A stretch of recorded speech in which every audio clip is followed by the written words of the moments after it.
अगर आप भी ज़्यादा मसालेदार चावल और चटपटी सब्जी खाना पसंद नहीं करते तो ये सब्जी आपके लिए है, क्योंकि इसको बनाया जाता है मीठी आग पर।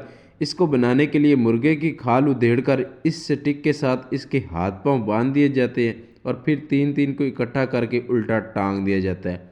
तीन अल्फाज से बचा करें, ये तीन का हिस्सा बहुत खतरनाक होता है। सब मुर्गों को पुट्ठा टांगने के बाद उनके दरमियान लकड़ियों की मीठी आग जला दी जाती है। आपके इर्द गिर्द भी ऐसे लोग मौजूद होंगे जो आपके रिश्तों के दरमियान आग लगाने में माहिर होंगे। उनसे ज़रा बच के रहा करें, वरना उनकी लगाई आग से आप भी एक दिन पक कर ऐसे हो जाएंगे और फिर एक वक्त आएगा कि आप इस तरह टांगे फैलाकर पड़े होंगे और फिर आपको सज्जी दिखाकर खब्बी मारी जाएगी।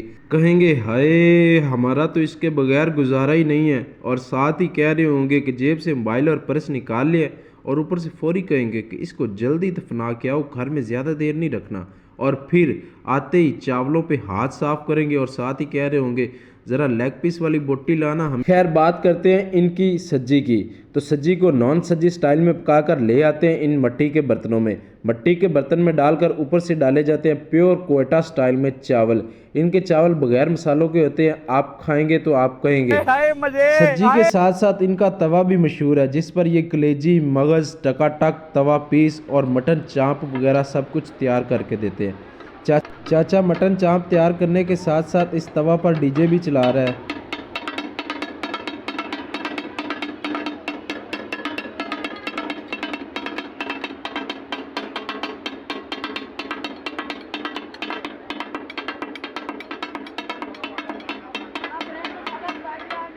इसी तवे पर ये नान भी फ्राई करके दे रहे हैं। इस नान को खाने के लिए आपको 20-25 मिनट पहले स्पेशली ऑर्डर देना पड़ेगा।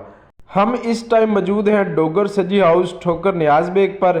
इनके पास सज्जी के साथ साथ चिकन, मटन, बीफ कढ़ाई और ये स्पेशल किस्म का बारबेक्यू भी होता है। यहाँ पर आने के लिए आपको अपनी तोपों का रुख ठोकर नियाज बेग से रायविंड रोड की तरफ करना है, और थोड़ा सा आगे आने के बाद लेफ्ट हैंड पर ये वाम आपको नजर आ जाएगी। रात के तकरीबन 12 बज चुके हैं और ये लोगों का रश आप देखें जो बस खाई जा रहे हैं, खाई जा रहे हैं। पाकिस्तान के लोगों का भाई एक असूल है, जो आप लगता है खा पी जाओ। इतना सब कुछ बेचने के बावजूद भी जब ये अपनी बेगमात के खर्चे पूरे नहीं कर सके तो इन्होंने स्टार्ट कर लिया साथ में मोहम्मदी निहारी। आज हम इनकी निहारी भी ट्राई करते हैं। बाहर ज़रा रश है और शोर शराबा है, तो हम भाई अंदर बैठकर खाएंगे, क्योंकि खाने के वक्त सुकून होना चाहिए। ओ यार, अंदर तो इनका माहौल बड़ा प्यारा बना हुआ है। अंदर बहुत खूबसूरत माहौल है और सुकून भी काफ़ी है। मेन्यू शेन्यू चेक करने के बाद भाई हमने अपना ऑर्डर दे दिया। आप भी इनका मेन्यू शेन्यू चेक कर। यार 4 दिन की ज़िंदगी है, इसको हंस खेल के गुजार लो और खाया पिया करो। ज़्यादा शेंटन ना लिया करो और ज़्यादा पैसे ना जोड़ा करो, क्योंकि बढ़ती उम्र के साथ साथ आपको फिर डॉक्टरों ने खाने से रोक देना है और फिर आप बेज़ायका ही इस दुनिया से चले जाएंगे। सब्जी हमारी आ चुकी है। आप चिकन की टेंडरनेस चेक करें, इतना टेंडर के जैसे रुई होती है। चिकन खाया भाई, मज़ा आ गया। ज़्यादा मसाले नहीं थे, अंदर जलन महसूस नहीं हुई थी। चावल देखे, प्योर कोटा स्टाइल में चावल पके हुए हैं। चिकन एक साइड पे रहा। यार इनके चावल ही बहुत कमाल के हैं, और चिकन इनका इतना टेंडर इसलिए है क्योंकि इसको आग पर पकाने के बाद इधर कोयलों पर ग्रिल किया जाता है। इनकी निहारी की टेंडरनेस चेक करें कि मैंने जस्ट हाथ लगाया और इनका बीफ रेशा रेशा हो गया। पहली बाइट ली, मज़ा आ गया।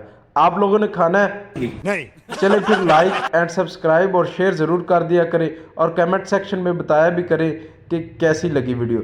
मैंने इनकी निहारी को दिए हैं 100 में से 50 नंबर, शान साहब ने दिए हैं 100 में से 70 नंबर, और अदनान कह रहा है भाई मुझे खाने दो बस। पाकिस्तान के मैच जीतने की देर थी कि शान साहब ने भी भाई नसीम शाह वाली पेप्सी मंगवा ली है।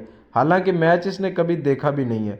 निहारी इसने थोड़ी सी ज़्यादा खा ली है, इसलिए अब ये जस्ट सब्जी को ट्राई कर रहा है। हंसते रहें, मुस्कुराते रहें, दुआओं में याद रखिएगा। अल्लाह हाफिज़। मिलते हैं अगली वीडियो में, क्योंकि सितारों से आगे जहां और भी हैं।